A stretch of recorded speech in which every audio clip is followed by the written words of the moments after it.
and gentlemen, we have all had this in one point of time in our life where we talk about laundry. Yes, making that, taking into a next step. I have none other than Mr. Dinesh right here with us. A privilege of having him in the excellence way of growing and improving.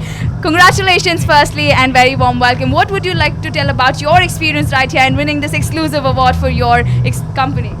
Experience is really fantastic, and I really want to thank KTCC for organizing this such a wonderful event to motivate new startups.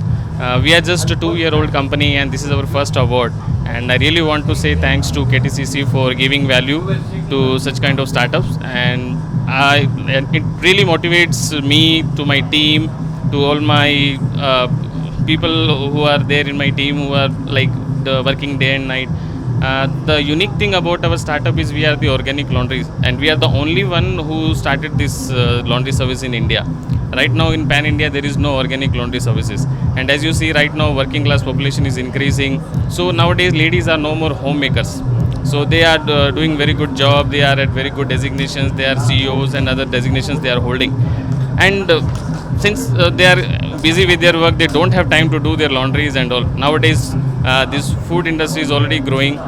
You just do Swiggy, Zomato just before leaving your office. Till the time you reach home, chicken biryani is ready. But who is taking care of your laundry? So KLiNCO is here to take care of all your laundry loads. And I really thanks to you, and thanks to entire KTCC team. Thank you so much. So, ladies and gentlemen, that was a KLiNCO, an organic way of doing laundry. That was Mr. Dinesh talking to us. Congratulations once again. Thank you so much for being here with us.